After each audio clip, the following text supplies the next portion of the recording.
रसिया क्यों अपने इस सुपर पावर फाइटर जेट को किसी भी देश को नहीं बेचना चाहता, जिसका नाम सुकोई SU-57।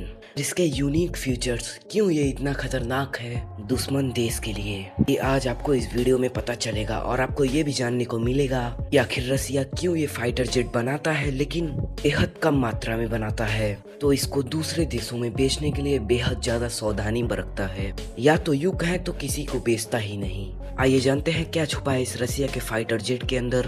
और अगर इन केस यूक्रेन वार भड़की, और इस टाइम यूक्रेन का सपोर्ट काफी सारी कंट्रीज कर रही हैं, एक तरीके से कहें तो ये एक मिनी वर्ल्ड वार है। और अगर इन केस ये जंग वर्ल्ड वार में कन्वर्ट हो जाती है, और तो और रसिया के प्रधानमंत्री ने भी कह दिया है कि हमारा दुश्मन देश अमेरिका है, यानी अगर कल को फाइट होती है रसिया और अमेरिका के बीच में, तो क्या ये सुकोई SU-57, क्या ये अमेरिका के अति advance fighter jet F-35 lightning II fighter jet को हरा सकता है? आइए जानते हैं इस बहुत ही रोमांचक वीडियो में सबसे महत्वपूर्ण क्षमता जो SU-57 की है, यानी कि जो रसिया के फाइटर सेट की है, वो है स्टेल्थ टेक्नोलॉजी। स्टेल्थ का अर्थ होता है यानी कि वो अपने आप को छुपाने में सक्षम होता है। उसे देख पाना, डिटेक्ट कर पाना बेहद ही मुश्किल है। अगर ये किसी देश के ऊपर से उड़े और उस देश में एडवांस रेडार सिस्टम भी लगा हो, तब पर भी वो इस जहाज को डिटेक्ट नहीं कर पाएगा। अब इसकी मदद से रसिया चाहे तो दूसरे देश के एयर स्पेस में घुसेगा भी और हमला करके वापस भी चला आएगा, और पता भी नहीं चल पाएगा कि कितना खतरनाक विमान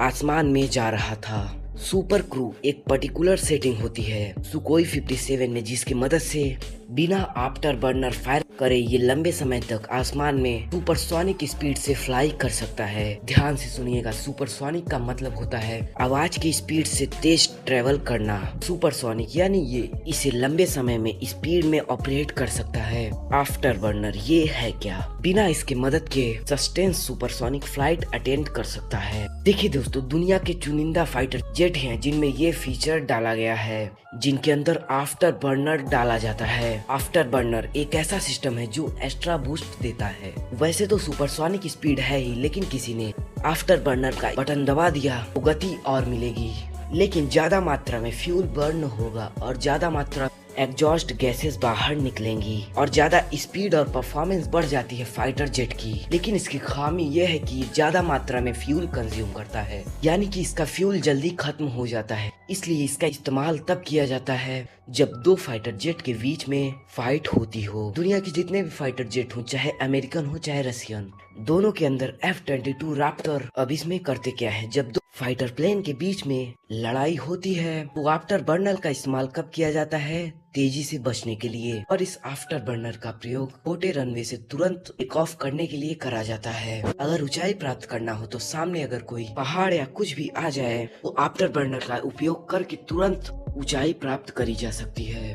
और दूसरी चीज ये है कि ज्यादा फ्यूल रिलीज होने से गर्मी बढ़ती है, उसे दुश्मन देश काफी आसानी से ट्रैक कर सकता है और पता लगा सकता है कि यहाँ कोई फाइटर जेट है, या कोई भी फाइटर जेट जिसके अंदर आफ्टर बर्नर इस्तेमाल हुआ है वो यहाँ पर मौजूद है। इसलिए इस आफ्टर बर्नर का बहुत सोच समझ कर इस्तेमाल करा जाता है पायलट के द्वारा। ज्यादा इस्तेमाल करने से उनका कवर ब्लो हो सकता है, जो मैकेनिकल टेक्नोलॉजी है वो सब कुछ फेल हो सकती है। अब बात करते हैं रसिया इस प्लेन को क्यों किसी देश को नहीं बेचता। दरअसल उसने इस जहाज के अंदर एडवांस एवियोनिक डाले हैं। जिस तरह से हम कोई कार खरीदते हैं तो कहते हैं इसकी इलेक्ट्रॉनिक्स अच्छी है, उसी तरह से फाइटर जेट्स के अंदर एवियोनिक सिस्टम होता है जो इसे पूरा नेविगेट करता है और पूरा डायरेक्शन वगैरह बताता है। यानी कि साफ बात, इस जहाज को किसी भी देश के द्वारा ट्रैक करना लगभग मुश्किल है। तो दोस्तों आज की वीडियो बस इतना ही, आगे मिलते हैं तब तक के नए इंटरेस्टेड टॉपिक के साथ। अगर आपको हमारी वीडियो पसंद आए तो वीडियो को लाइक कीजिए और चैनल को सब्सक्राइब करना ना भूलें।